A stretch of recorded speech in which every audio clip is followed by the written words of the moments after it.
Bom dia, pessoal. Eu sou o Gustavo. Estamos aqui com o nosso convidado especial, Sebastian. Estamos dando sequência aí à nossa série de assuntos bem legais para você que está em casa e que precisa ouvir alguma coisa interessante. Na sequência do sobrecarga emocional, hoje vamos falar sobre uma coisa que começa com que tem 4 letras que você às vezes nem sabe que tem, mas todo mundo tem e devia ter: medo. Vamos falar sobre medo hoje. E eu vou começar perguntando aqui por você, na verdade, né? O que é medo ser, assim, definição? É medo de aranha? É medo emocional? O que é o medo, assim, pra gente? Porque eu tenho medo de altura, eu confesso, né? Bastante medo de altura. Mas seria esse tipo de medo? Quais outros medos? O que é medo, né, pra gente? Pessoal, primeiro eu fico super feliz de estar novamente no terceiro episódio do Brainscast, né? Principalmente por a gente falar de assuntos que muitas vezes são romantizados ou não são aprofundados da maneira correta quando a gente fala sobre emoções, né?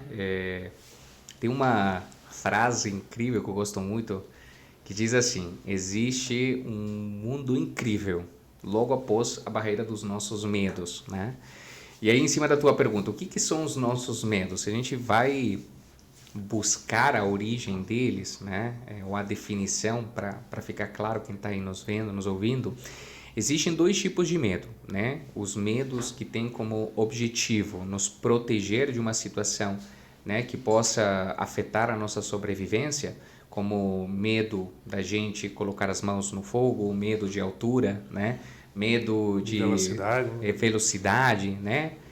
E existe o medo construído, que é uma associação que a gente faz sobre uma situação. E essa associação é uma crença que nos coloca em algo limitante sobre um assunto que a gente queira desenvolver. Então, por exemplo, medo a ser bem-sucedido, medo a ser amado, medos que tem como intuito nos proteger. Então a gente fala que de uma forma geral existem os medos cujo intuito é nos proteger de uma situação, né, que possa nos prejudicar em termos de sobrevivência, né?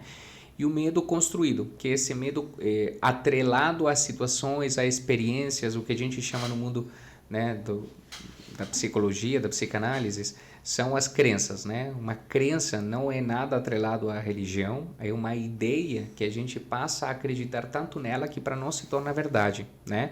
E essas crenças que a gente vai, ou nós criamos na nossa própria experiência, ou são crenças que são colocadas para nós, né? Através das pessoas que cuidam da gente, na nossa infância, inclusive na vida adulta, né? Então, medo, e gosto sempre de dizer, não existe emoção boa ou emoção ruim. Existe emoção. Cada emoção, ela é um sinal de alguma coisa. O medo é um sinal, né? Este medo está com qual objetivo, né? Por que ele está se fazendo presente? E o medo é um sintoma, né? É algo aparente. O que a gente precisa descobrir qual é a causa raiz. O que está causando este medo, que na grande maioria das vezes, quando é um medo construído, nos paralisa e nos coloca no estado mental da estagnação. E a gente pode atrelar isso, por exemplo, a um... Eu não sei, eu fiquei me perguntando aqui agora, né? A gente tem os medos, como você falou, tem os medos construídos e os outros medos, me desculpe, me fugiu o nome. Medos que atacam a nossa sobrevivência. Que são os medos, digamos, lá dos nossos primórdios. Assim, um animal vem atacar a gente, sei lá, o medo de, né, de fato acabar com a nossa existência ali, com a nossa vida. E os medos construídos, assim, eles podem, biologicamente, será que ele afeta o nosso, assim, o cérebro a ponto de estagnar você de fato em tomar alguma ação, de fazer alguma coisa diferente? Porque eu não sei, eu vejo quando eu vou dar um exemplo, né, mas eu sempre tento buscar o que eu tenho medo para entender como que ele me afeta, né? Então, eu tenho muito medo de altura. Eu vou lá, tem um lugar chamado Cachoeiro do Panelão, você já ouviu falar? Não ouvi. É muito show. Agora eu descobri a entrada, mas antes eu ia lá, era 5 pila, agora tá um pouco mais caro. E tem uma pedra bem alta lá em cima, uns 13 metros, assim. Eu vou lá de cima e pulo, né? E eu morro de medo de altura, então eu vou lá de propósito. Eu sinto tudo que ele... Cara, tudo que é tipo de coisa que pode vir, e daí isso daqui eu tenho que aprender a lidar com isso, né? Eu pulo lá de cima E é super seguro, pessoal, ninguém nunca morreu nem nada. E eu fico me pensando assim, poxa, será que um medo emocional ele vai acabar impactando dessa mesma forma, né? Será que quando vier essa sensação que eu tenho toda vez que eu subo lá, quando vier tão forte assim emocionalmente também, eu vou conseguir fazer a mesma coisa, né? Dar o passo para frente que precisa ser dado e não me travar, porque a gente tem alguns medos, né? Medo da morte, algumas vezes eu até de noite pensando assim, né? Poxa, já aconteceu hoje não acontece mais comigo porque eu já estou muito bem, não muito bem, né? A gente sempre não sabe, tem medo do desconhecido, mas eu aceito muito bem assim que vai acontecer. Olha a morte com mais curiosidade. Exato, é mais curioso. Hoje em dia eu fico mais curioso do que com medo, mas antes, quando eu era mais novo, eu pensava assim, poxa, um dia tudo isso vai acabar, né? O que eu deixei? Qual que foi o legado que eu deixei? Acho que esse era um medo que eu tinha bem forte. E hoje, vendo um pouquinho mais das ações, mudando algumas coisas, acho que isso foi diminuindo, sabendo, não, pô, tô deixando um legado legal, tô construindo algo que é muito bacana. Mas é algo que foi bem difícil assim para mim, sabe? Durante várias noites era algo que, poxa, e era um medo que eu não sabia dizer o que era. Eu fui perguntar para minha mãe, eu tô com medo de não sei do que e tal. Ela, filho, isso daí é medo da morte. Eu falei, como assim? Da onde que a senhora tirou isso? Ela falou, você tá se sentindo angustiado, não sei o que e tal. Eu falei, tô, mãe, bastante, não consigo dormir e tal. E ela me falou isso. Falou, faça o seguinte, reze um pouquinho lá, né? Depois que eu fui aprendendo que a reza, na verdade, é como se fosse um mantra, né? Isso. E a gente vai alinhando as energias e tal, se acalmando, entendendo as coisas. Isso eu gosto muito desse mundo holístico, né? Então eu fui buscando cada vez mais isso, né? E aí isso foi ajudando um pouquinho. Muitos medos que não eram o mesmo de pular do penhasco, né? Isso Sabe engraçado. quando a gente fala sobre essa questão existe essa frase, né? A gente analisa, existe um mundo incrível depois da barreira dos nossos medos. Os nossos medos, né, construídos, né, do tipo construídos, eles são uma barreira para a gente, né? Eles nos limitam e nos sabotam, né? Tem um autor incrível que inclusive eu super recomendo, chama Shiraz Amin. Ele é um indiano que se naturalizou americano e ele é uma referência quando a gente fala sobre autossabotagem. E ele fala na sua metodologia, né, para as pessoas compreenderem que nós temos 10 sabotadores, né? Sendo o 10º principal o autocrítico, né? A nossa autossabotagem vem da força da nossa própria autocrítica. E aí ele tem os outros 9 sabotadores, né? E há anos atrás, né, eu fiz o teste e sempre dava 3 autossabotadores para mim muito grandes, né? O controlador, o prestativo e o hiperrealizador, né? O nome já mostra muito, né? Eu com perfil prestativo, viu, DJ? Presta atenção. E olha só que interessante, né? O Shiraz Amin fala que o sabotador, ele nasce com o objetivo de nos ajudar. Então você diz, como uma pessoa prestativa pode gerar autossabotagem. E aí ele mostra, né? Um prestativo no seu excesso, ele vai se doar muito pelo outro em detrimento de si mesmo, né? E todo sabotador, ele nasce de uma situação de vida muito ruim, né? E eu fui buscar qual que foi a origem, né, desse prestativo.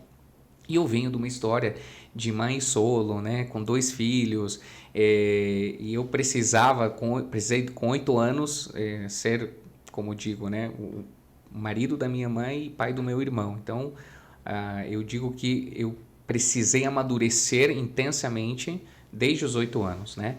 Então, como nós vivíamos num ambiente extremamente caótico emocionalmente, eu precisei, né, hoje analisando, adulto, terapizado, compreender o que aconteceu. Precisei eu transformar, me adaptar para não gerar confusão. Então, eu sempre fui aquele que facilitava tudo para todos, né, em detrimento de mim.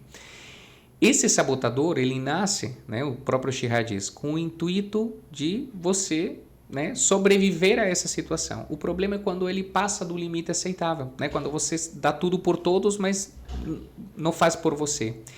E olha que engraçado, né, nesse do prestativo. Qual era esse é o sintoma, né? O sintoma é ser prestativo, aquilo que é evidente e visto. Mas qual é a causa raiz? Qual é o grande medo, né? E eu descobri que o medo era de ser abandonado. De não ser aceito, né? De não ser aceito, né? De eu não conseguir sobreviver. Então, o medo, né? A causa raiz, o medo, fez com que... veja, o objetivo dele foi criar uma situação para eu sobreviver. Surge um comportamento, que é o prestativo neste caso, e por muitos anos eu tive isso, né? Hoje, né, eu consigo ter clareza de que isso é importante. O Chihashamin fala, né? Os sabotadores, a gente precisa transformá-los em potencializadores.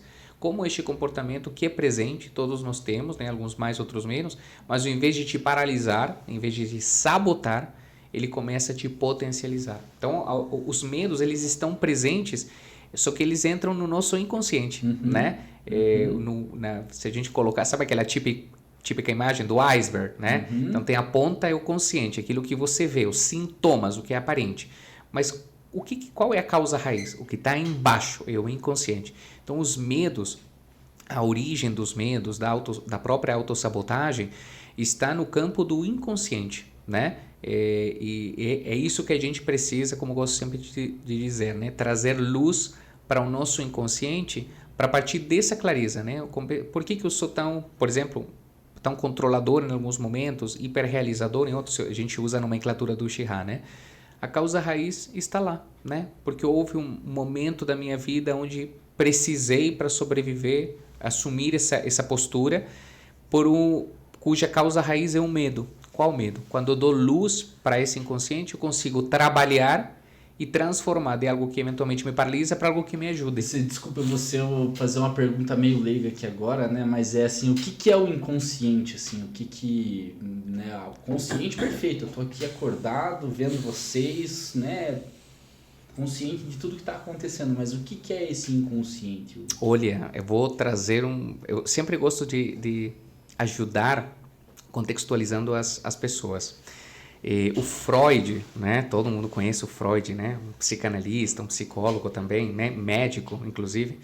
Ele trabalhou o conceito de o ego, o superego, né? O ID, que é o nosso comportamento mais básico, e ele trabalhou o conceito do consciente, ou seja, no nosso campo do consciente, daquilo que é perceptível no dia a dia, ele trabalhou essas 3 estruturas. Aí veio um aluno dele, né? Que é o Jung, que foi inclusive discípulo dele, né? E o Jung diz assim: concordo com tudo isso, mas tem algo a mais, tem algo mais profundo. E foi o Jung que trouxe o conceito do inconsciente, né? Que é aquela típica imagem que a gente vê do consciente e o inconsciente do iceberg, né? Foi estruturada pelo Jung e pelo Freud. E o Jung falava assim: existem comportamentos, inclusive ele traz a fala do ancestral, existem comportamentos que a gente carrega dos nossos pais, dos nossos avós, da nossa história, não é apenas a gente com a gente. Mas isso vem na genética mesmo, DNA.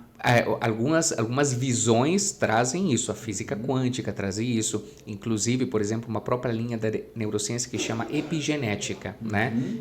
Que é o estímulo, a modo de curiosidade, né? Os estímulos externos, né? Ou emocionais internos, eles seriam gatilhos, eles ativariam algumas sequências de DNA e gerariam doenças, né? Como se fosse uma memória ali, assim. Isso, então imagina, né? A sequência de DNA foi descodificada há poucas décadas, né? E pelo conhecimento que eu tenho até o momento, né? Alguns cientistas falam que assim, né?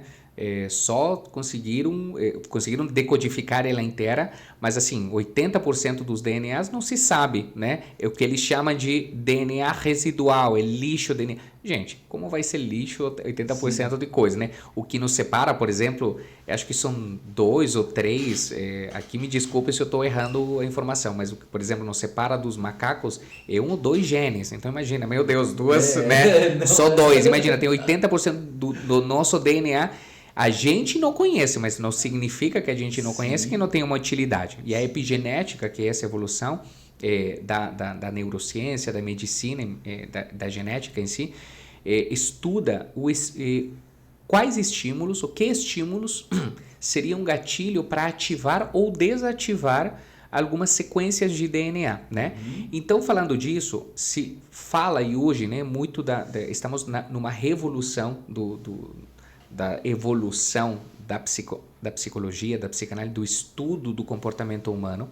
Então, muitos desses levantamentos estão sendo feitos hoje em dia, inclusive de cargas emocionais estarem, né, a gente carregar isso no próprio DNA, né, e que dependendo dos estímulos externos ou internos do próprio corpo, a gente ativaria. Tem algumas pesquisas, por exemplo, hoje, são referência, estuda associando câncer, né, com a pressão emocional. Então, alguns estímulos emocionais ativariam uma sequência, uma proliferação totalmente desorganizada, o que causaria, em alguns casos, câncer. Então, isso está sendo estudado hoje, né?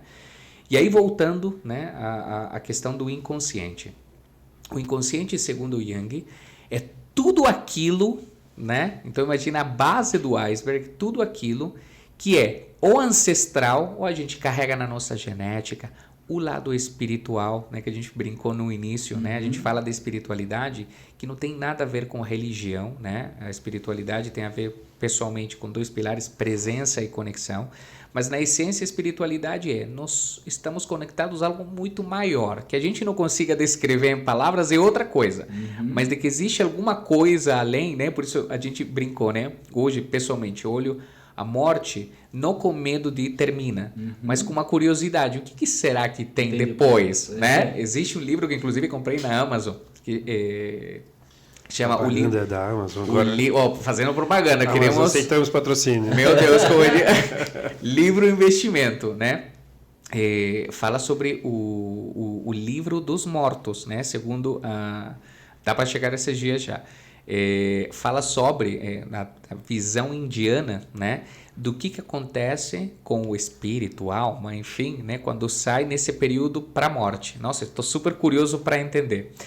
E então o Jung olha para o inconsciente como todas aquelas memórias que não são visíveis na nossa percepção inicial, né, ou seja, estão na base do iceberg, mas que elas influenciam diretamente na ponta do iceberg, naquilo que é visível, né?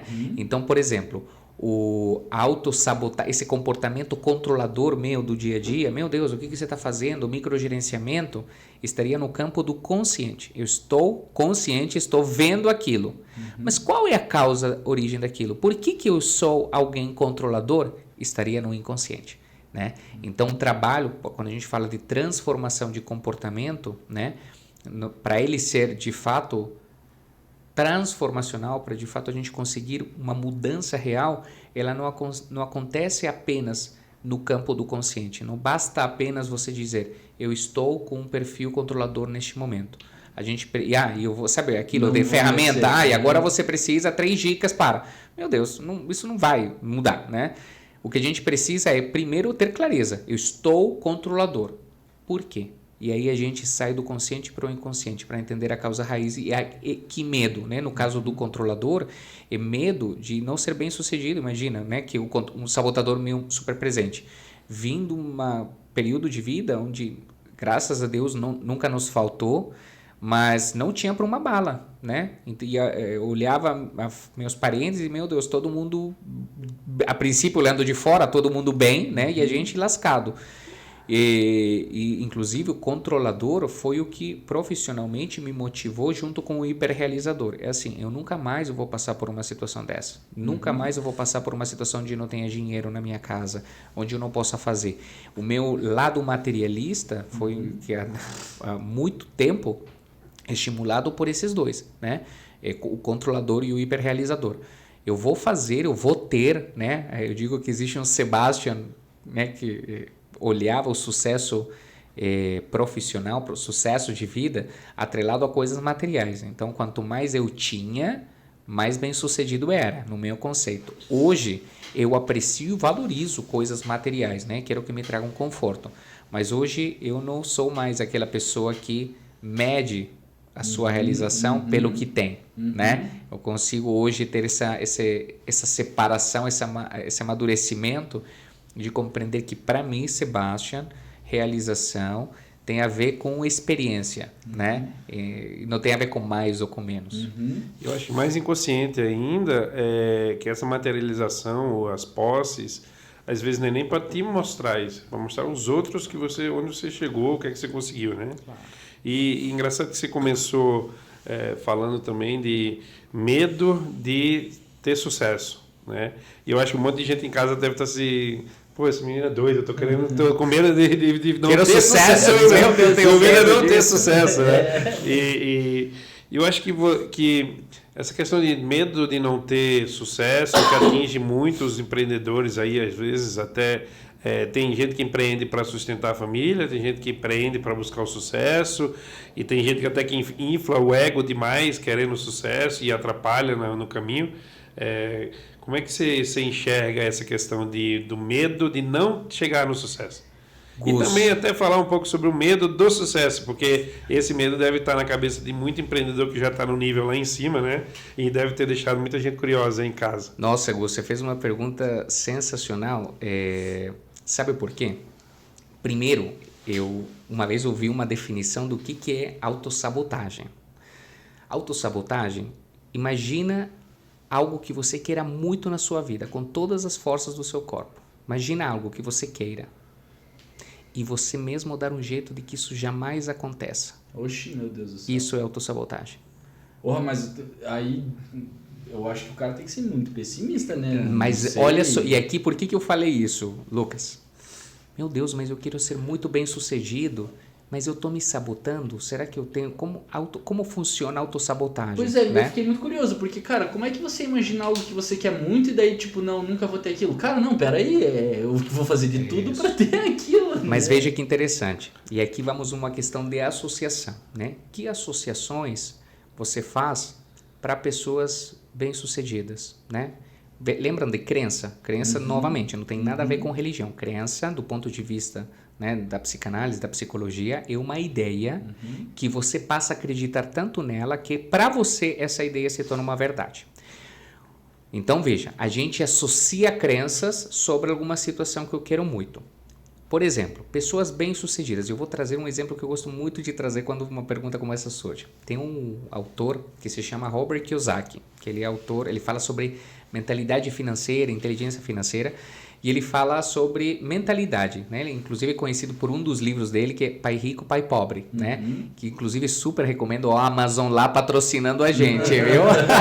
Compre já aqui. Compre já, né? Me patrocina, Amazon, por favor.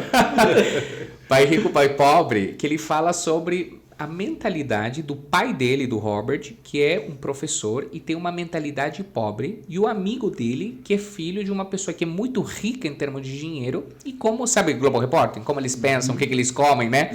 E ele fala sobre isso, como pessoas bem-sucedidas, ricas pensam, e como pessoas que não são, pensam também. E aí, o Robert Kiyosaki, né? Ele fala dentro do livro, tem uma situação que ele descreve, né, porque ele é palestrante, facilitador, né, e uma dinâmica. E ele faz a seguinte pergunta: todo mundo aqui, ele no livro, né, e eu faço a pergunta para você: você gostaria de ter, assim, de nunca mais na sua vida, pensa junto comigo, nunca mais na sua vida você se preocupar com dinheiro? Não estou falando de quantidade de dinheiro, não é para você ter 50 milhões na conta. Estou falando assim, a partir de agora, você nunca mais vai se preocupar com dinheiro. Lógico que muda o mindset, né? Você vai dizer assim, todos nós queremos isso. Imagina você ir num restaurante e olhar o cardápio, escolher não pelo preço das coisas, mas escolher porque você está com vontade de comer lagosta, sabe? E não olhar que ela custa R$400, né? Então imagina isso, vamos passear, vamos para a praia, se todos, a grande maioria, né, quer deixar de ter a preocupação com dinheiro. E ele diz assim, muito bem, agora vamos descrever pessoas que já conquistaram esse nível de liberdade financeira. Vamos dar uma de Global Reporter? Como pessoas ricas, bem-sucedidas são no seu dia a dia? Descrevam, falem coisas, características. E aí, olha que interessante, as pessoas começam, rico é metido. Nossa, pessoas bem-sucedidas são alpinistas sociais. Deve passar a perna em alguém, tá roubando. O livro, o Amazon patrocina, deve custar uns R$40. Vale por uma frase, o livro inteiro vale por uma frase, né? Adoro riscar livro. E ele diz assim, cuidado com o que você pensa. você jamais se tornará aquilo que despreza. Tá, quando ele falou aquilo, Pronto. escrevi aquilo, diz, pronto, olha as crenças. Você quer ser bem-sucedido, você quer ser sócio de uma empresa, você quer ter uma carreira, você quer ter um relacionamento, você quer tudo aquilo.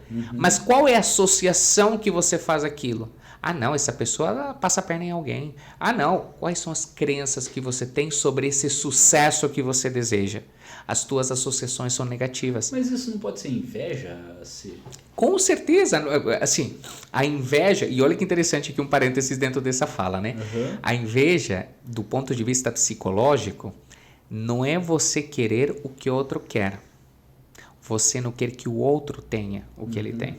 É a abordagem, né? Você não quer... Ai, putz, o outro tem o carro. Você não quer ter o carro. Ai, por que eu não tenho? Não, a inveja é eu não quero que você tenha esse carro. Né? É uma questão assim de... É muito mais mesquinho. Isso, é mesquinho. A inveja é mesquinha. A inveja deve ser olhada aqui no parênteses ainda como um ponto de por que o outro consegue.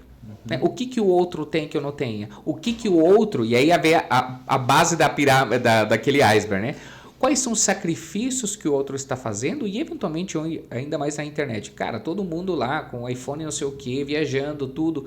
Cara, a vida é um recorte. Eu estou mostrando uma parte da minha vida. Ninguém está falando, né? Ainda mais hoje dos gurus, todo mundo rico, quer ser como eu, né? Ninguém está vendo se tem parcela, se está endividado, se vendeu, sabe, a alma. A gente não está vendo essa parte, né? E quando a gente traz consciência, traz, né, para clareza, a gente compreende, poxa, há sacrifícios desse outro lado, né? Faz sentido para mim fazer esse sacrifício? E aí conversa uma outra conversa.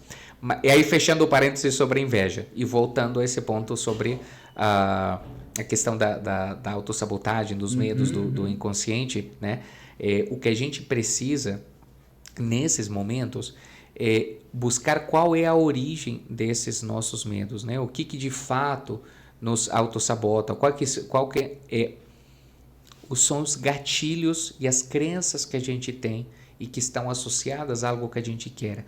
Então, a gente fala muito de crenças, né? Num processo de autoconhecimento, né? Se a gente for colocar numa escada, né? A primeira coisa que a gente precisa é ter consciência do sintoma, né? Qual é o comportamento hoje ou a situação do teu dia a dia? Poxa, às vezes estou no momento da minha carreira que estou estagnado, o meu negócio não anda, meu relacionamento. Primeiro identifique a situação. Lembra, no campo da consciência. A partir disso, quais são as causas raízes? Aí você se aprofunda, né? Qual a possível origem dessa situação que hoje para mim não é a que eu gostaria, né? E a partir disso a gente se aprofunda, vai encontrar os medos, né? A possível causa, os sabotadores. Tem uma série, sabe, uma árvore, né? A gente identifica a árvore e os galhos, mas e as raízes? Então nesse processo a gente precisa identificar o que eventualmente... A gente vê, por exemplo, uma árvore que não está dando fruto. Às vezes o problema está nas raízes, com certeza, na maioria das vezes. Essa analogia que a gente faz. Entendi, mas assim, pelo que eu estava ao longo da nossa conversa, que eu consegui captar, que fez bastante sentido para mim, é que o medo ele pode ser um potencializador teu, né? Como você falou, pô, eu sou muito controlador. Por quê? Porque tinha esse medo. A gente não pode usar isso como uma forma boa, né? Como você falou. Com certeza. E é possível... como é que eu vou falar? Eu construir alguma coisa assim, sabendo que eu posso mexer com isso? Por exemplo, eu vou construir um medo em mim que vai despertar tal... É que é difícil saber qual que é o sintoma que vai dar, né? Qual que é o objetivo, né? Eu não consigo melhorar nada que eu não consiga ter clareza do que melhorar. Então, por exemplo, eu sempre gosto de trazer essa associação de sintoma e causa raiz com uma doença, por exemplo. Uma dor de cabeça, uma dor de estômago, uma febre, são sintomas. Eles são indicadores de que algo não está como esperado, certo? Muitas vezes, no nosso dia a dia, a gente o que faz? Né? A gente combate o sintoma. A gente vai na farmácia, pede para o farmacêutico, me dá isso aqui, ou a gente se automedica, né? Enfim, por falta de conhecimento. A automedicação é falta de conhecimento, né? A pessoa vai lá e pega, passou a dor de cabeça, passou a dor de barriga, passou a febre. A gente combateu o sintoma. Mas dias depois, ou muda outra coisa, a dor de cabeça se transforma em dor de barriga, enfim. Se a gente não parar e dizer o que está causando esta dor de barriga, né, a gente jamais vai combater a causa raiz. É arrancar de raiz, causa raiz é isso. Na nossa vida, muitas vezes, a gente é paliativo, né? Ai, meu Deus, sabe? Não estou conseguindo fazer gestão do meu trabalho no dia a dia, sabe? Utiliza tal ferramenta, sempre superficial. Na nossa vida é muito mais fácil, e nós somos educados para isso, para a gente só mexer no que é visto, no campo do consciente. Raramente, e por isso a grande maioria das pessoas erradamente tem uma visão muito arcaica e totalmente limitada da terapia, de processos terapêuticos de uma forma geral, de buscar a terapia, autoterapia, não é apenas ir no psiquiatra e no psicólogo, tá? Existem outras terapias, um leque enorme, né, de busca de encontrar as suas causas raízes, né? Quando você se aprofunda em você, as chances de você transformar, veja, desassociar, que aí vai na sua pergunta, Lucas, como posso, não é criar um medo para potencializar outro, não, a gente olha como nós estamos emocionalmente e como hoje isto nos gera um movimento. A gente o que precisa é ressignificar, é dar um sentido diferente. Então, por exemplo, eu não deixei de ser controlador, não deixei de ser hiperrealizador, não deixei de ser prestativo. Muito pelo contrário, né? Eles fazem parte da minha personalidade. Só que hoje entendo o lado construtivo de ser prestativo. Eu sim, faz parte de mim, sabe? Querer ajudar os outros é parte do que eu faço, me move. No entanto, hoje, com o nível de conhecimento, de sabedoria, vou dizer assim, né? Eu sei o impacto das minhas ações, né? Na minha vida, hoje jamais eu vou chegar nos limites que eu chegava antes, de dar o meu todo em detrimento. Eu aprendi a dizer não com um leve sorriso no rosto, né? Essa é uma virada de chave, né? Porque você aprende certeza. a dizer não, né? A gente, veja, o prestativo, desde sempre, faça isso. Eu tenho um filho de 5 anos, sabe? Parte do meu papel de 6 anos é ajudá-lo a ser emocionalmente forte. Sabe quando a gente e a pessoa, me dá um beijo, e a criança diz não, e a gente, o que instintivamente disse? Tem que dar beijo, imagina, né? A gente se ele não quer dar beijo, não dá beijo, pronto, ele que está decidindo, não é assim? Imagina você obrigado a dar um abraço a alguém, sabe quando você está brigado com alguém? Não, mas dá um abraço mesmo assim você não querendo. Você não cria uma repulsa? Então não, a gente precisa nos educar emocionalmente e compreender nossos limites, o que nos ajuda. Hoje, né, eu sei, prestativo, eu vou ajudar fazendo o que está dentro Eu não vou assumir uma responsabilidade que é sua. Eu vou deixar muito claro, olha, eu vou te ajudar a ter clareza, mas isto é seu. Eu não carrego a responsabilidade de ninguém. Então, a gente tem um trauma, uma associação negativa de dizer não. Se eu não dizer sim, eu vou me separar do grupo, né? Eu não vou ser aceito. E aí a gente... E não, você precisa dizer não com um leve sorriso no rosto, sabe? Não hoje, não. E não justificar, porque a gente imagina, não, porque... Não, hoje eu não posso. Hoje eu não vou conseguir, né? Ou eu não vou me sobrecarregar. Não, sabe? A partir desse momento, você começa a ressignificar, que é dar um significado diferente àquilo. Você não deixa de ser quem você é. No entanto, se essa forma que você tinha e que você estava no teu consciente e você não conseguia perceber, te limitava, né? Agora você começa a te impulsionar, a te potencializar. Quando você olha crianças, por exemplo, o que nós ouvimos, né? Nós somos educados, veja a novela, o núcleo rico das novelas são pessoas más. Nós associamos bondade às pessoas humildes, a pobreza, não é assim? Culturalmente, aqui vou me permitir só usar a modo de exemplo visões religiosas. Os judaicos, quanto mais bem prósperos e abundantes financeiramente e materialmente falando, mais perto de Deus eles estão. O que eles entendem? Que se Deus é próspero e abundante, o teu dever como filho dele, nessa visão, é usufruir do que ele dá. Então veja uma visão. Outras religiões, não vou falar quais, mas quanto mais desprendido materialmente você é, mais perto de Deus. Ou seja, a pobreza é sinal de desprendimento. Nós temos uma associação. A gente vê a Índia, por exemplo, né? Onde as pessoas super espiritualizadas e materialmente desprendida. Isso está, né? na minha percepção, errado. Tem que ser uma junção, né? A gente tem que unir as duas coisas. Não é o materialismo pelo materialismo, naquilo que eu disse. Eu não sou melhor porque eu tenho este copo ou não tenho. Sabe, eu tenho um MacBook e o outro não tem, sabe? Não sou melhor por isso. Mas se está disponível, eu devo usufruir, porque existe muito para todos, né? Então, quais são as associações que eu tenho sobre riqueza, sobre ter coisas, possuir coisas, né? Então, por exemplo, se você acredita, né, que pessoas ricas, bem-sucedidas, que se dão bem, que têm relacionamentos maravilhosos, porque prosperidade e abundância não é apenas material em termos de dinheiro, estou falando em todas as outras experiências, relacionamentos, você consigo mesmo, sabe, no seu máximo esplendor, a gente, se você acredita que pessoas que atingiram esses níveis são pessoas más, pessoas ruins, é o que o Zach falava. Você jamais se tornará aquilo que você despreza, porque a gente é educado a criar a acreditar nesses padrões, né? Vejo que no mundo do empreendedorismo trabalha enquanto os outros dormem, né? Tem que estar muito, sabe aquele trabalho burro, né? 12 horas. Teve aí um influenciador do mundo das finanças, né, que falava que não há pobreza que resista a 14 horas de trabalho. Meu Deus, falar uma coisa dessa é burrice.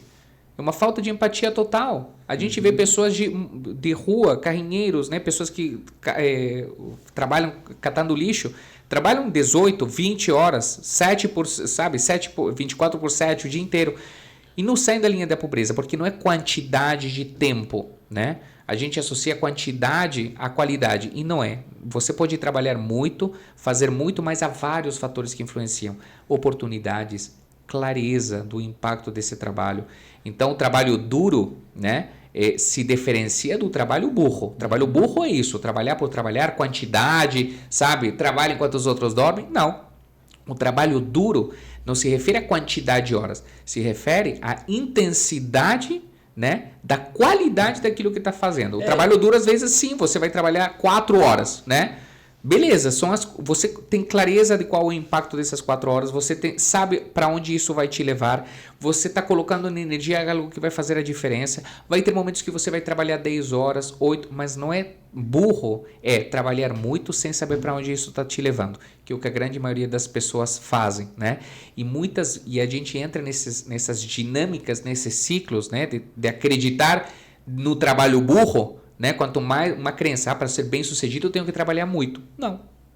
Né? Você tem que trabalhar duro, que é uma outra abordagem, não tem a ver com quantidade de horas. Eu estava lembrando aqui a gente falando aí de medo de ser bem sucedido, e eu lembrei de um caso que seria o medo da riqueza.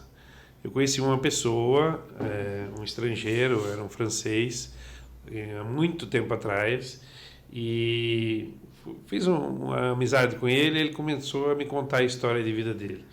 Ele era um cara que ele tinha um apartamento maravilhoso lá em Recife, mas era o cara mais simples do mundo. Se você visse na rua, você não sabia nem que o cara tinha dinheiro. E andava numa moto CG, uma Honda CG 150, que era a mais barata da época, calça jeans, tênis e uma mochilinha nas costas. Era assim que ele andava para todos os lados, camiseta. E aí eu fui fazendo amizade com ele e fui descobrindo o que é que tinha passado na vida dele, né? Então as pessoas se abrem, chegam por certo tempo. E ele, apesar de ser multimilionário, ele odiava o dinheiro. E aí, como é que você não gosta de dinheiro? Como é que tu tem dinheiro e anda de moto, CG? Eu, na minha cabeça de 20 anos, e foram 20 anos atrás praticamente, eu na minha cabeça, poxa, mas como é que tu não tem um super carro e tal? Ele... Gustavo, meu dinheiro veio do meu pai. Meu pai tinha uma rede de supermercados lá na França. Meu pai trabalhava tanto, mas tanto, que ele tinha uma cama no escritório dele, na rede de supermercados, e ele não voltava para casa. Como é que eu vou gastar de dinheiro?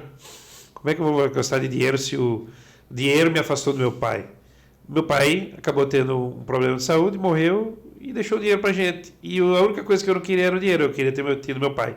Então, quando a gente fica pensando aí, como que alguém pode ter medo da riqueza, de dinheiro, de riqueza, você não vê o passado e não vê a história de muita gente, né? Tem tanto empresário, tem tanta família, tanta pais que deixaram os filhos em casa para poder trabalhar, para às vezes na cabeça dele tá lá o legado é o dinheiro e não a história, não o momento que ele passou com os filhos, o momento que ele passou com a família, que eu acho que até, puxando agora para a atualidade, a pandemia começou a mostrar isso para as pessoas, né?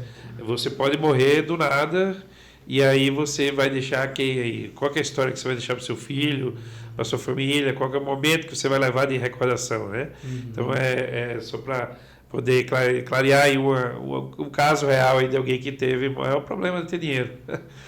Eu tenho problema de não ter dinheiro e tem gente com problema Mas de veja ter as associações, dinheiro. né? Se a gente entende, vamos entender a história e a lógica, o que aconteceu olhando de fora, né?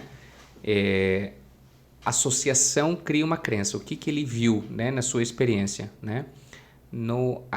Quanto mais dinheiro você tem, mais afastado você fica de pessoas que são importantes.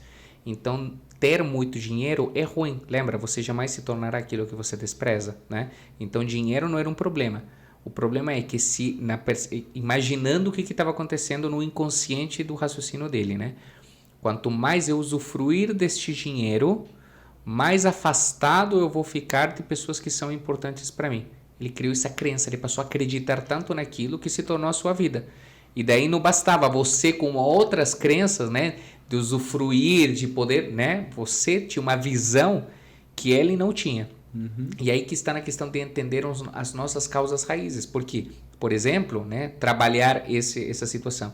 Teria ser mostrado para esta pessoa, né, que o dinheiro é o meio, né, que ele pode utilizar hoje nessa disponibilidade como uma ferramenta para estar perto das pessoas, né? Então que ele pode buscar ativamente formas de utilizar o dinheiro como ferramenta para trazer essas pessoas junto para criar momentos e não fortalecer, né, essa história que ele vivenciou, né? Que ele aprenda o lado construtivo, o aprendizado dessa situação.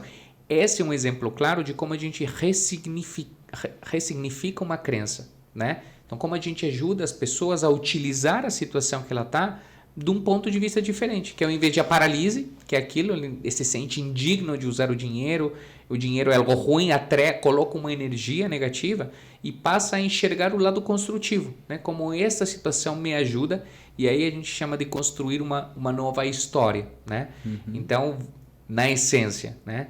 E daí ele medo, né? Poxa, se eu usar esse dinheiro, né? As crenças desenvolvem medos como sintomas. O medo dele era, meu Deus, se utilizar as pessoas ou vão se afastar, compreende uma certa lógica, né? Da importância da gente identificar as nossas crenças, porque elas vão gerar medos, esses medos vão ser mensurados no nosso comportamento, no nosso dia a dia. E eu digo que os nossos medos são cafajeste. Sabe cafajeste? A gente sabe que não presta, mas mesmo assim a gente vai lá. Então os medos são cafajeste. A gente trazendo para clareza não sabe que não presta. Meu Deus, que raiva, que coisa. Cafajeste. Mesmo assim a gente vai lá. Né? Sem consciência, sem conhecimento, a gente deixa os nossos medos tomar conta do nosso dia a dia. Então o processo de iluminação, né, é trazer essa clareza, né, reconhecer o padrão do nosso medo, a origem do nosso medo, que esse medo vem de uma crença, essa crença nasceu de uma situação intensa da nossa vida, né, com o intuito de nos proteger, e aí vem os sabotadores, né. O que a gente precisa é compreender a história, trazer lógica para aquilo, sabe? E a partir desse momento a gente, na prática, no desenvolvimento, a gente conseguir ressignificar, que significa dar um significado diferente àquilo que sempre vai estar. A situação ruim da sua vida, ela sempre vai estar presente, não tem como esquecer, né? As situações que a gente vivenciou, as histórias que a gente ouviu, elas vão permanecer, né? Eu uma vez ouvi falando sobre crença, uma analogia muito linda, que diz assim: hoje imagina os teus medos, imagina toda a tua autossabotagem, ela é uma caixa, né? E essa caixa está fechada. Quando você olha a caixa de frente para ela, você olha os teus medos, as tuas angústias, as suas situações, e ela te paralisa. Olhando de frente, elas te paralisam, né? O processo de cura, de autoconhecimento, de clareza, não vai pegar a caixa e jogá-la. Ela apenas vai girar a caixa. Se antes você olhava a caixa de frente e ela te paralisava, a partir de hoje você vai olhar de lado. Você abria a tampa não para trás, mas para o lado. Você olha as mesmas coisas, as mesmas situações, com pontos de vista diferentes. Hoje elas não te paralisam mais, mas você olha para elas, vê de um ponto de vista diferente, e esse ponto de vista diferente faz com que você consiga se mexer. Eu acho isso uma coisa muito louca, né? A gente, até em desenvolvimento estratégico, a gente usa, né, esses pontos de vistas diferentes. A gente chama isso de lentes, né? Qual é a lente que você está visualizando o negócio agora? E eu acho que isso funciona para tudo na vida, né? Porque cada um é um universo diferente, cada um vai olhar uma coisa e ter um pensamento sobre aquilo. E é engraçado quando você consegue colocar outras lentes dentro do teu olho e você vai vendo, caramba, eu não via por esse modo, meu Deus, isso é bem interessante quando acontece, né? Já aconteceu várias vezes assim comigo muitas vezes saem muitos insights, né? O cara, tipo, putz, cara, eu não sabia e realmente isso estava acontecendo mesmo, é dessa forma e tal. Eu lembro que um dos tratamentos que eu fiz foi com a Maria Helena quando eu era pequeno. Eu fui pro psicólogo, né? Eu tinha bastante problema, assim, de ficar bravo. E aí, quando a gente é pequeno, a gente você usa no modo mais lúdico com o jogo, né? E eu lembro que ela começou a falar coisas que normalmente me tirariam do sério, né? Eu ficaria bem explosivo e, cara, eu comecei a perceber aquilo com outros olhos, da forma como ela estava trabalhando. E eu percebi quando vinha minha emoção, né? Eu falei, olha só que louco, agora não tá tomando conta, agora eu tô tendo consciência, justamente porque ela me fez enxergar por outros olhos. Então isso daí é bem interessante mesmo quando acontece com a gente, assim, né? Você consegue enxergar as coisas de outras perspectivas. O difícil é a pessoa saber que precisa, né? Eu acho que esse é o mais difícil. Tem estados e estágios, né? Fases de consciência para a gente conseguir fazer as mudanças. A grande maioria das pessoas, elas estão, o que eu passei a chamar pessoalmente, o estado mental da estagnação. Sabe, a gente ouve aquela frase do zona de conforto, né? Mas conforto para quem, né? Porque a pessoa, conforto... O que a palavra diz? Está tranquilo, está de leve. De fato, todos nós buscamos por conforto, né? A gente quer estar tranquilo e leve. No entanto, quando as pessoas estão abaladas emocionalmente, não existe a zona de conforto. O que existe é uma zona de estagnação. A pessoa está confusa, a pessoa está estagnada, não consegue avançar, mesmo acreditando que pode fazer diferente, ele está nesse estado de pressão emocional. Essa pressão emocional, dependendo da intensidade, cria uma barreira física, ocular na cabeça da pessoa. A pessoa não consegue ver, não consegue nem saber que ela não está bem, sabe? Porque ela entra numa dinâmica de trabalho, casa, família, sabe? Cuidar. Ela entra nesse estado, ela vê os sintomas, sabe que, por exemplo, está com burnout, né? Que é essa sobrecarga emocional. Está com picos de ansiedade, está em algum nível de depressão, né? A pessoa está emocionalmente abalada, só que ela não sabe ainda que isso não é normal. Ela passou a acreditar que isto é o normal, né? Que o normal é você ter isso, estar trabalhando enquanto os outros dormem, o normal é todo mundo estar trabalhando, porque as pessoas não se expõem e não se exporão, pelo menos nos próximos anos, de dizer, eu não estou bem. A gente entra na internet, tá todo mundo bem. Você vê no trabalho, aparentemente tá todo mundo bem, certo? Então as pessoas não dizem, meu Deus, gente, eu não tô bem, não tô conseguindo. Mas por dentro, as pessoas estão gritando pedindo ajuda. Elas estão sorrindo para você, mas por dentro elas estão gritando pedindo ajuda. O primeiro é a gente mostrar a essas pessoas que esse estado é um estado alterado. Isso não é o normal. Esse estado vai fazer com que você somatize, ou seja, você transforme essas emoções em dores físicas. Não vai dormir mais, né? Insônia surge, alguns sintomas. Insônia, problemas com sobrepeso, ou emagrece muito, ou aumenta muito peso. Começa a ter irritabilidade em alguns momentos gerais, né? Dentro de casa, no trabalho, né? Falta de ar, né? A pessoa não sente mais ânimo. A tristeza pode vir, né? Eu gosto sempre de trazer essa dúvida, sempre que eu falo quando depressão. A depressão não necessariamente traz sintomas de tristeza. Então, depressão não é igual a tristeza. Tristeza é um dos sintomas que pode ou não aparecer numa pessoa que está num estágio de depressão. Brasil, falo sempre isso. Hoje é um dos países mais depressivos a nível mundial, né? Um relatório colocado pela Organização Mundial da Saúde alguns meses atrás, né? E a nossa sociedade está depressiva, só que as pessoas não sabem, né? E as pessoas precisam autoconhecimento, isso, poder dizer, meu Deus, eu estou depressivo, né? Eu estou um pico ansioso. Então, falo dessas descrições para entender que a grande maioria das pessoas está sofrendo em silêncio e não sabe. Para essas pessoas, não basta apenas dizer, você precisa fazer isso. Porque a pessoa não sabe como ela está se sentindo, então não sabe que ela precisa melhorar.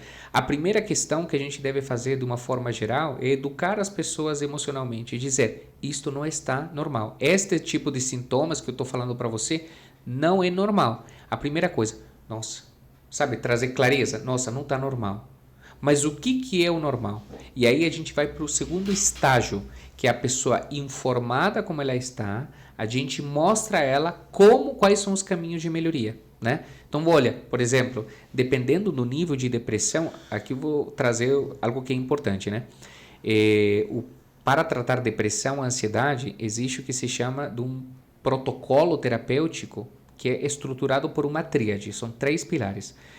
Dependendo do nível da intensidade da depressão, que vai ser avaliada, né, pelo profissional psiquiatra, né, ele vai fazer os testes, ela ou ele fazer os testes, levantar e dizer a você, né, em qual estágio depressivo você está, né? Inclusive existem testes na internet, testes abertos, né? Mas quem vai trazer esse diagnóstico é o profissional psiquiatra e ele vai dizer para você, né? O psiquiatra regula sintomas, ou seja, a pressão emocional está tão intensa em você que não é mais uma questão de vontade. Sabe quando diz, isso é falta de vontade? Não, a pressão é tão forte que o teu corpo desregularizou, há um desbalanceamento hormonal e o psiquiatra com medicamento vai trazer para o balanceamento, né? Só que lembra, ele trabalha sintomas, esse profissional trabalha sintomas, precisa de um psicanalista, de um psicólogo, né? De uma terapia psicoterapêutica, né?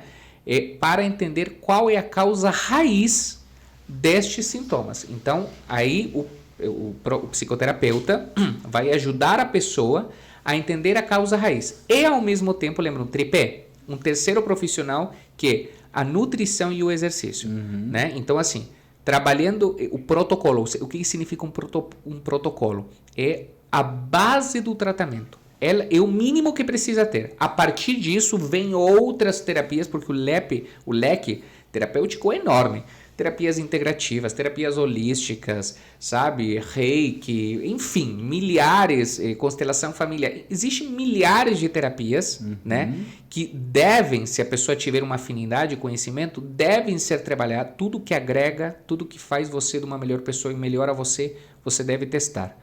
No entanto, tem que ter o protocolo, o básico, né? Para partir desse básico, você expandir. E a partir desse momento, essas pessoas que já têm conhecimento, né, de que o estado atual que elas estão não é o normal, elas se abrem para aquilo.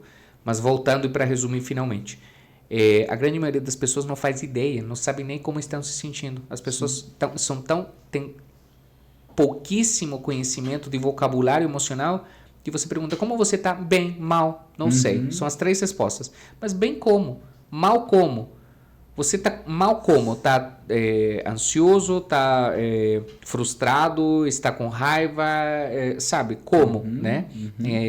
Então, a gente precisa, de forma geral, educar as pessoas emocionalmente, que inclusive um papel deixa em nosso podcast. Né? Ajudar as pessoas a se educar emocionalmente, né, para buscar além do que como elas estão sentindo no momento. Isso é legal você falar, né? O medo ele pode criar essas condições emocionais, né? Tipo depressivo, enfim, que a gente passe, né? Se não bem tratado, pode levar a esse ponto, no caso.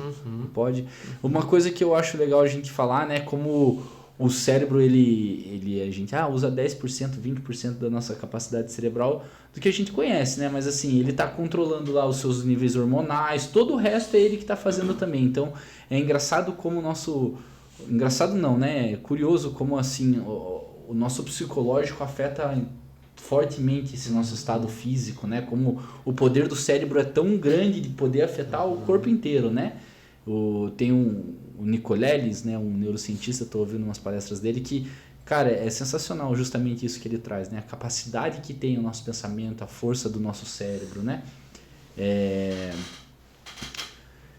Inclusive, trazendo até um pouquinho sobre energia, eu acho que trazendo sobre energia não, eu gostei a gente falou um pouquinho sobre a gestão do tempo, né? O que é um tempo de qualidade, você fala, ok, vou te entregar 2 horas a mais no teu dia. Se você tá nesse estresse emocional e tudo mais, você vai fazer o que com essas 2 horas, né? Encher de coisa inútil. Então a gente tem um podcast lá que a gente falou sobre isso também, se não me engano, é o primeiro podcast. Né? Tá? Então, pessoal, se vocês quiserem ouvir sobre isso que você tem comentado, é muito legal também, é show de bola. E os medos são inúmeros que podem acontecer, tantos universos, né, cara? Agora que ele explicou tudo isso aí, eu tô até em dúvida quais são todos os meus medos. Vai ter que botar na legenda aqui, vocabulário do medo. Pois é tanto, e até os sabotadores eu achei sensacional saber sobre isso, com certeza eu vou procurar saber, né, o que eu tenho aí. E é o que você falou, autoconhecimento nunca é demais. E sabe, eu vejo cada vez mais assim, não ter medo é uma ilusão, né? Na nossa jornada a gente vai ter experiências, medos, crenças, né? O que eu mais acredito, né? Que no nosso processo de vida, né, de iluminação, é trazer clareza para aquilo, né? Eu sou além dos meus medos, os medos são barreiras, eu preciso atravessá-los, compreendê-los, curar. Quando a gente utiliza uma expressão que algumas pessoas às vezes mal interpretam, né, que é a cura, né, como se fosse algo místico, é para curar os nossos medos, sabe? Tipo assim como a gente cura uma ferida, né, a gente cura para ela não atrapalhar mais, a gente cura as nossas emoções, é um processo de cura. Eu preciso curar emocionalmente aquilo que hoje me limita emocionalmente ao viver a vida que eu quero, sabe? As minhas limitações. A gente fica com medo, sabe? Por exemplo, medo de por onde começa o meu negócio, né? Tenho medo, por exemplo, um profissional que está começando profissionalmente, dos meus primeiros clientes. Olha o medo lá de você se expor, de ser julgado. Existe milhares de... Quando você diz, meu Deus, eu estou tendo medo de ser julgado por alguém que não me conhece. Nossa, quando você traz luz para o medo não se torna tão ruim. E você diz, vou mesmo assim. Eu ainda tenho o receio de ser julgado, mas antes isso me limitava. Hoje não, hoje eu vou mesmo assim. Então, assim, o medo, ele vai estar presente, ele faz parte da nossa vida, né? As nossas emoções estão lá. O que a gente precisa é trazer clareza, iluminar elas, né? Então, hoje entender o que me potencializa, o que eu preciso ressignificar, o que eventualmente não preciso olhar, né? Porque eu brinco assim, se a gente for parar para falar, a gente tem milhares de coisas para fazer. Provavelmente a gente não vai curar tudo nesta vida, né? Mas a gente precisa... Começa por onde? Por onde eu começo, Sebastian? Você começa por onde está pegando hoje, né? Então, qual é hoje, né? E existe uma ferramenta... Cara, a internet hoje... é uma ferramenta, se bem utilizada, que nos ajuda. Existe uma ferramenta básica. Você está parado. Se chama Roda da Vida. Dá um Google lá.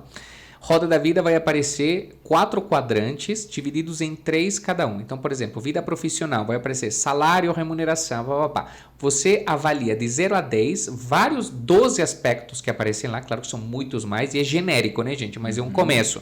A partir dele você cria para a sua realidade. De 0 a 10 em diferentes áreas. Então, por exemplo, você chegou e avaliou de 0 a 10, 4 profissional.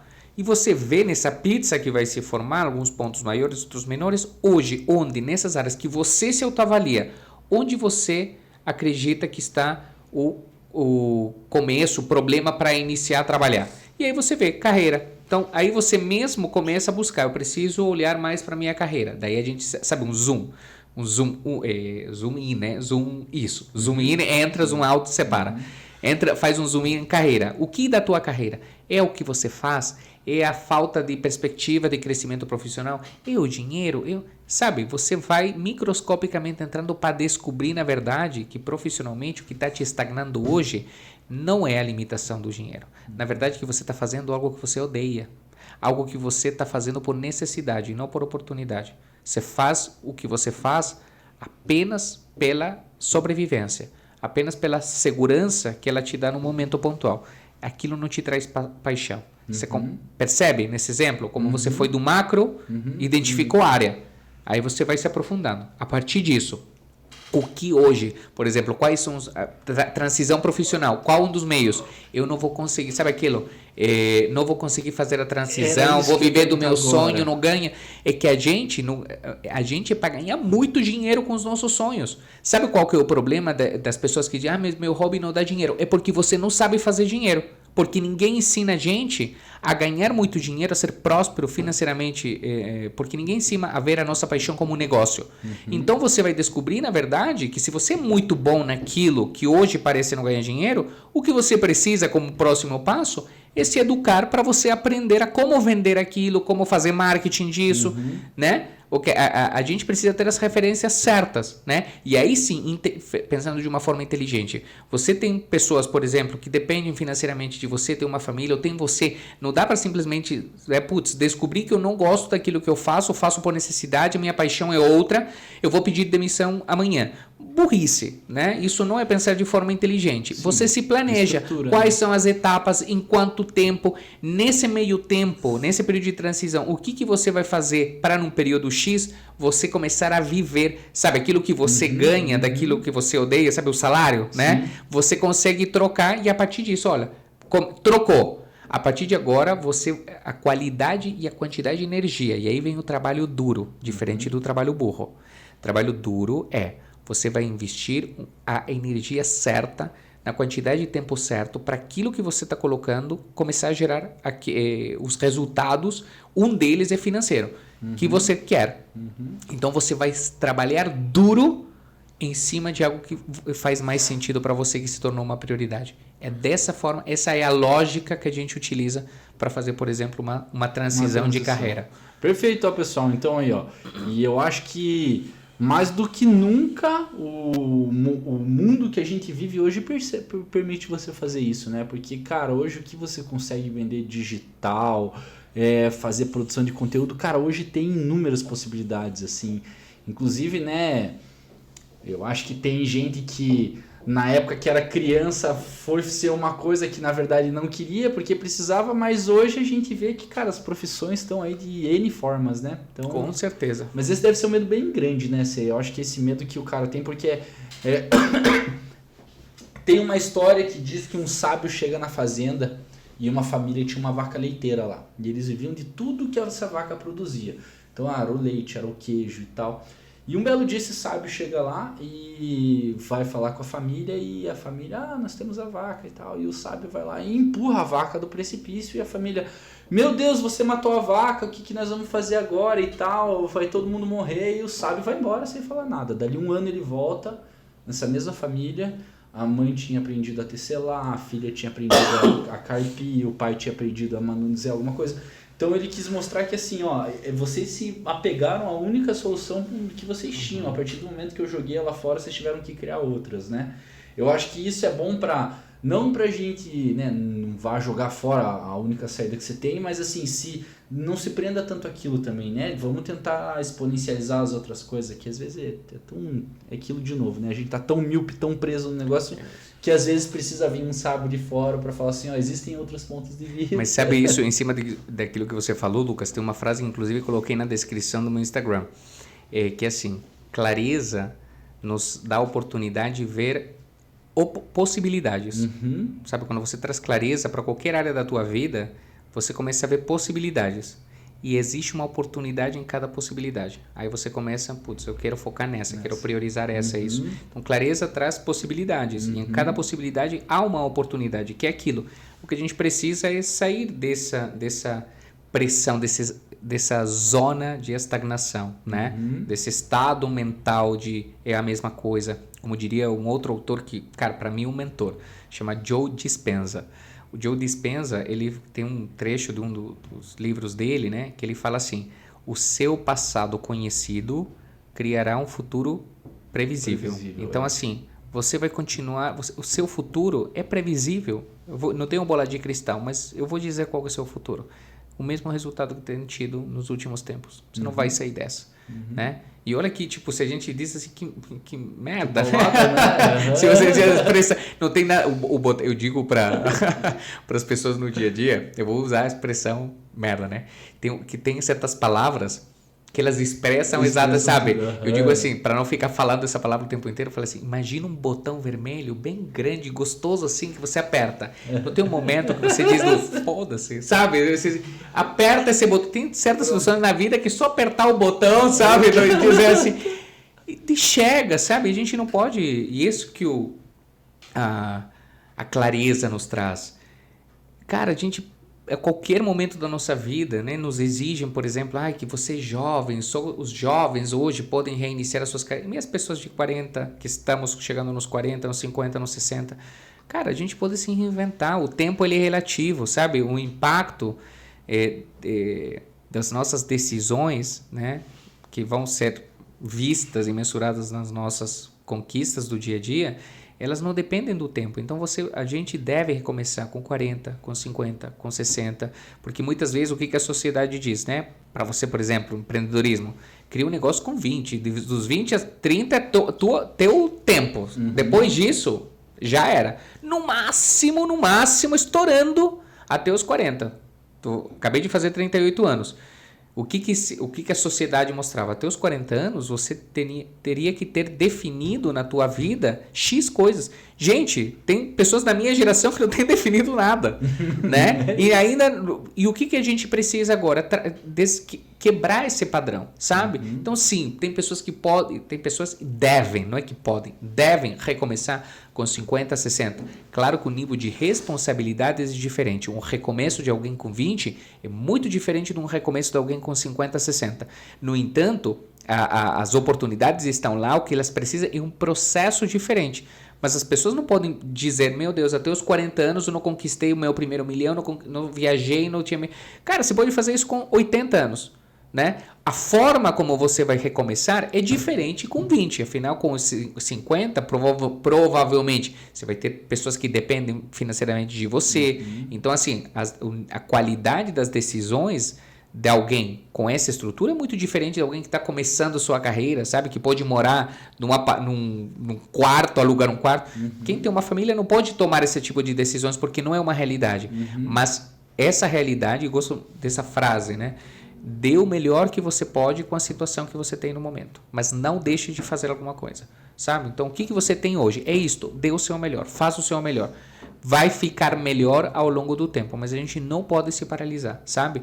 E aí o que paralisa, a grande maioria das vezes, não é a situação X, não é a falta de dinheiro, não é a estrutura. A grande maioria das vezes o que paralisa as pessoas são os seus medos, né? Então, porque quando você diz, putz, eu vou, sabe, meu Deus, eu decidi começar a gerar novamente conteúdo. Tem um celular e um microfone vagabundo. Eu poderia dizer assim, não, porque, sabe a situação ideal? Não, eu só vou começar quando eu tiver o melhor celular, o melhor... Cara, é o que tem hoje. Daqui a outro vai ter outro, daqui a pouco eu vou ter uma estrutura, 40 pessoas ao meu redor, é isso, sabe? Mas eu não posso olhar o cara que já tem 40 pessoas e dizer, eu queria esse mesmo resultado, eu quero agora com o meu microfone quebrado e o meu, sabe? Não, você não vai ter aquele resultado, mas esse é um objetivo. Sim. Você quer chegar lá, você usa o teu melhor para chegar nesse padrão de qualidade com as ferramentas que você tem hoje.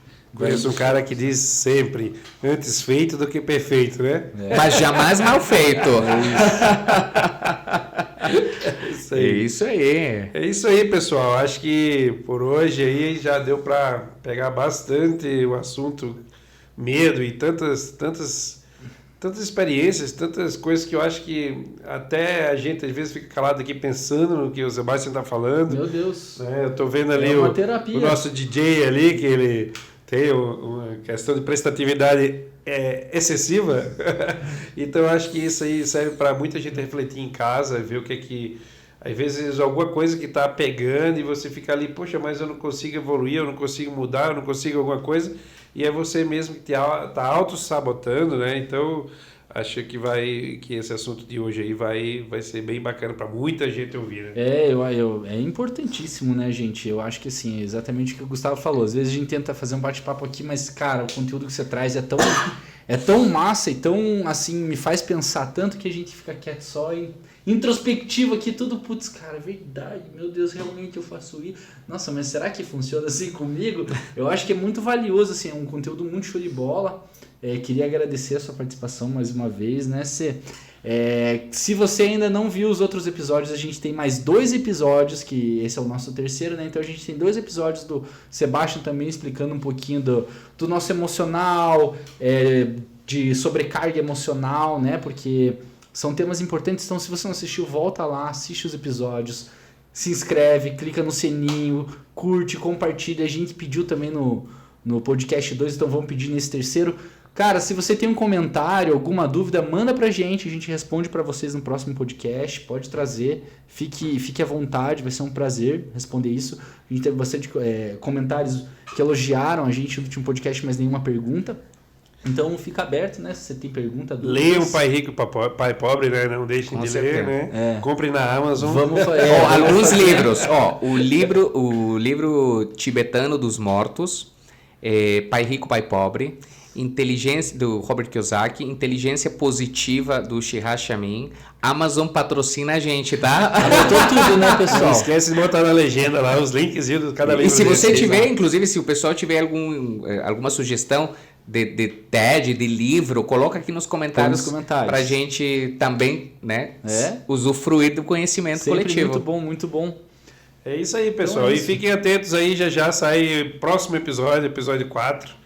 Né? Não vou dizer com quem é ainda, porque é segredo. Surpresa. Mas sigam a gente aí e vão comentando aí pra gente saber o que é que vocês querem ouvir mais. Beleza? Clica no sino, cara. Clica no sino, é isso aí.